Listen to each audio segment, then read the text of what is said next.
कन्या आकाश में जाकर के चपला बन गई। आकाशवाणी करने लगी है कंसराज, तू मुझे क्या मार रहा है? तेरा मारने वाला तो गोकुल में पैदा हो चुका है। कंसराज को बड़ी ही चिंता होने लगी।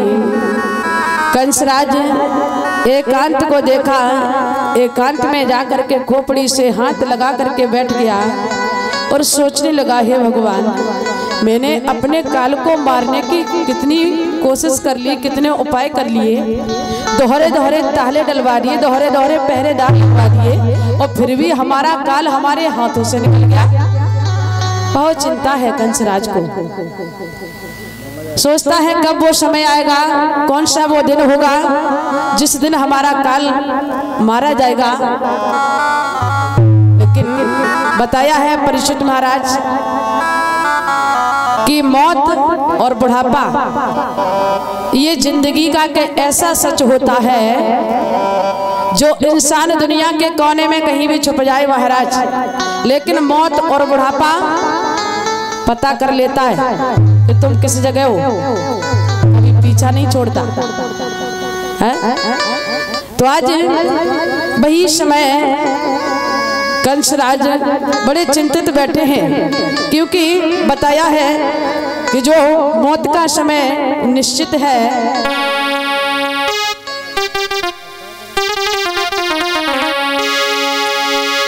कि मौत का समय जो निश्चित है वो उसी समय पर आएगी, वो उसी समय पर आएगी।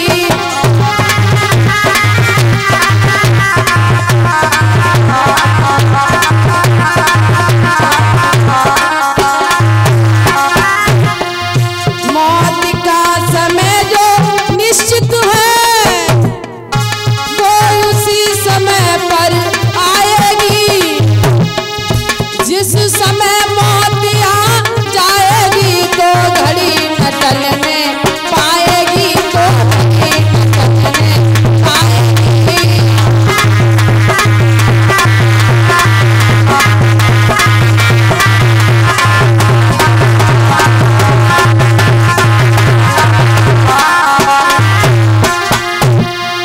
ये बंधे दिनों का जीवन है, फिर बने दिनों मरी जाना है।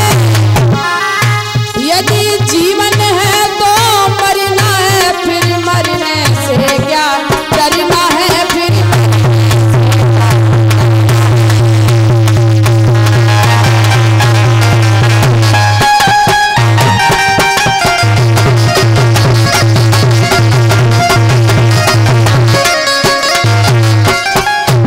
कंसराज दिन रात एक ही चिंता में बैठा रहता है कि हे भगवान, मैंने अपने काल को मारने के कितने उपाय कर लिए, कितनी कोशिश कर ली, और फिर भी हमारा काल रातों ही रात में निकल गया।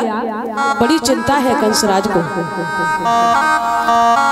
तो श्री सुखदेव जी बोले, हे राजन परीक्षित, बताया है कंसराज ने कुछ राक्षसों को पास में बुलाया और कहा, भैया जाओ, मैं तुम्हें आदेश देता हूँ कि जिस जगह हमारा काल हो, किसी भी वक्त उस काल को खत्म कर डालो। मैं उस बच्चे को देखना नहीं चाहता हूँ। तो आज आज्ञा पाकर के राक्षस चला है, लेकिन बताया है कि मामा कंस जिस किसी राक्षस को भेजता है, भगवान कन्हैया समझ जाते हैं कि ये मामा कंस का भेजा हुआ राक्षस है और मुझे इस राक्षस का उद्धार करना है। भगवान कन्हैया धीरे धीरे सभी राक्षसों का वध करते जा रहे हैं। मामा कंस ने विचार किया कि मैंने इतने राक्षस भेजे और मैं जिस किसी राक्षस को भेजता हूँ कोई वापस नहीं आता, कोई भी आकर के ये नहीं बताता कि आखिर में हमारा काल गोरा है या काला है या मोटा है या पतला है, कोई वापस नहीं आता। भगवान कन्हैया सबका उद्धार करते जा रहे हैं। मामा कंस ने विचार किया, चलो कोई बात नहीं, अभी तो हमारी एक बहन बाकी है जिसका नाम पूतना है। अपनी बहन पूतना को पास बुलाया। पूतना कहने लगी कहिए भैया क्या आदेश है। कंसराज कहने लगा बहन तुम जानती हो कि जो देवकी का 8वां बालक है वो हमारा काल है। पूतना कहने लगी हाँ भैया केवल आप आदेश दीजिए। कंसराज कहने लगा बहन आप इसी वक्त जाइए और उस गोकुल में जाकर के पता लगाइए कि आखिर में हमारा काल है तो है कहाँ। और सुनो जहां कहीं भी हमारा काल मिल जाए उसको जीवित नहीं छोड़ना है। पूतना मुस्कुराने लगी कहने लगी भैया अरे ये तो हमारे लिए बहुत छोटी बात है तुम चिंता मत करो। उस राजसी पूतना ने राजसी वेश को त्यागा, सुंदर गोपी रूप धारण किया, 16 श्रृंगार किए और किस तरीके से वो राजसी पूतना आज प्रस्थान करती है।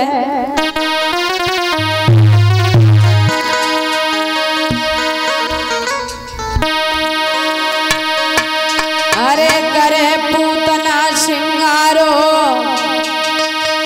और रूप जने ब्रजवासी रे धारो।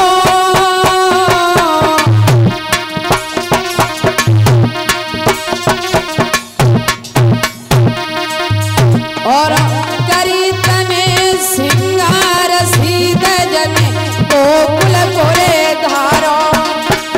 अरे करी तने श्रृंगार सीधे जने गोकुल धारो।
राशि ने सुंदर रूप को धारण किया, 16 श्रृंगार किए हैं और उसी समय आज वो राजसी गोकुल के लिए प्रस्थान किया है। बताया है श्री सुखदेव जी बोले हे राजन परीक्षित, जब वो राजसी गोकुल में पहुंची है स्तनों से जहर लगाया और महाराज जिस किसी के भी महल में प्रवेश करती है, जिस बच्चे को उठा करके दूध पान कराती है तो किसी भी बच्चे को जीवित नहीं छोड़ती। लेकिन आज फिर भी कंसराज का काल नहीं मरा। अंत में वो राक्षसी पूतना यशोदा मैया के दरवाजे पहुंची। यशोदा मैया ने देखा, यशोदा मैया नहीं समझी। यशोदा मैया को देखा तो पूतना कहने लगी, अरे मैया, मैंने सुना है कि तेरे घर में किसी लल्ला ने जन्म लिया है। यशोदा मैया कहने लगी, अरे ग्वालिनी, हमारे घर में तो बड़ा सुंदर बालक पैदा हुआ है। पूतना समझ गई। पूतना कहने लगी, मैया तो जरा तू अपने लल्ला के, अपने कन्हैया के मुझे दर्शन करा दे। यशोदा मैया नहीं समझी। यशोदा मैया कहने लगी, अरे ग्वालिनी, कैसी बात कर रही है? ऐसा कर, मैं अभी थोड़ा काम कर रही हूँ, हमारा कन्हैया पालने में खेल रहा है, तुम जाओ हमारे कन्हैया को उठा के खिला लो। यशोदा मैया जानती थी कि कोई ग्वालिनी है। यशोदा मैया इतना शब्द कहने के बाद में अपने काम काज में लग गई। और उसी बीच में वो राक्षसी पूतना ने देखा कि यशोदा मैया तो अपने काम काज में लगी है और भगवान कन्हैया पालने में लेटे हैं। तो उस राक्षसी ने क्या किया, भगवान कन्हैया को पालने से उठाया और इतनी दूर लेके गई है जहां कोई जीव जंतु पशु पक्षी भी नजर नहीं आ रहा। उस राक्षसी ने सुंदर से भेष को त्यागा, अपने असली भेष में आई है, विकराल रूप धारण किया। बताया है कि जब उस राक्षसी ने भगवान कन्हैया को दूध पान कराया तो महाराज आज ठीक उल्टा हुआ। जो पूतना भगवान कन्हैया को मारने गई थी, भगवान कन्हैया ने क्या किया, दूध के सहारे उस राक्षसी के प्राणों को खींचने लगे। अब वो राक्षसी धाड़ मार मार के चिल्लाने लगे, अरे यशोदा, अरे नंद बाबा, अपने कन्हैया को हमारी छाती से हटा लो, ये तो हमारे प्राणों को खींच रहा है। लेकिन कन्हैया ने ऐसी महिमा कर दी, वो आवाज किसी को सुनाई नहीं दी। भगवान कन्हैया ने दूध पान करते समय आज उस राक्षसी के प्राणों को खींचा और उस राक्षसी का उद्धार किया है। तो ऐसा ही नहीं बताया है कि 5 दिन की उम्र में भगवान कन्हैया ने उस राक्षसी पूतना का वध किया था। बोले वृंदावन बिहारी लाल की, बोले राधा कृष्ण की। तो बताया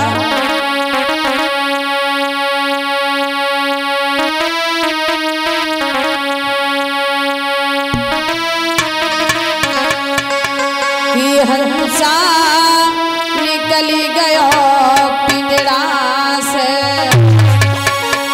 कि हंसा निकली गयो पिंजड़ा से और खाली पड़ी रही तस्वीर।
बोली वृंदावन बिहारी लाल की, राधा कृष्ण की।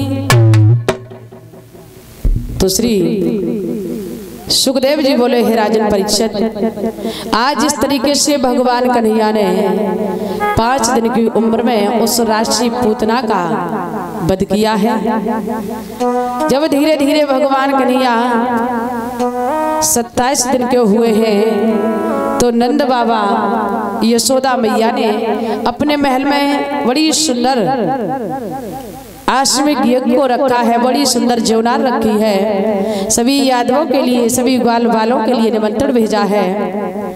बताया है महाराज, जब भगवान कन्हैया 27 दिन के हुए हैं, बड़ी सुंदर जौनार जब रखी है तो सभी सखियां, सभी ग्वाल वाल आते हैं, कन्हैया के दर्शन पाते हैं। सभी सखियां यशोदा मैया को बधाइयां देती हैं, मैया तेरे घर में तो बड़ा सुंदर बालक पैदा हुआ है, ये तो साक्षात भगवान का स्वरूप है। बधाइयां देती हैं मैया को, नाचती हैं, गाती हैं। और उसी बीच में जब कंस राज को चैन नहीं पड़ा तो कंस राज ने संकटासुर राक्षस को भेजा है और कहा, भैया जाओ, मैंने अपनी बहन पूतना को भेजा था, वो भी वापस लौट के नहीं आई, तुम जाओ, जाकर के पता लगाओ कि आखिर में हमारा काल है तो है कहाँ। संकटासुर चला है। संकटासुर ने क्या देखा कि नंद बाबा यशोदा मैया के महल में बहुत बड़ी जौनार रखी गई है, जिस जौनार में सभी ग्वाल वाल आते हैं, कन्हैया के दर्शन पाते हैं। भगवान कन्हैया पीले वस्त्र पहने, सर पर मोर मुकुट है, आंखों में मोटा मोटा काला काजल है, बड़े सुंदर लग रहे हैं श्याम। उस राक्षस ने देखा है कि भगवान कन्हैया पालने में लेटे हैं, तो वो संकटासुर राक्षस उसी पालने के पास में बैठ गया। भगवान कन्हैया की नजर उस राक्षस के ऊपर पड़ी तो कन्हैया समझ गए कि मामा कंस को चैन नहीं पड़ रहा है। उसी समय बताया भगवान कन्हैया ने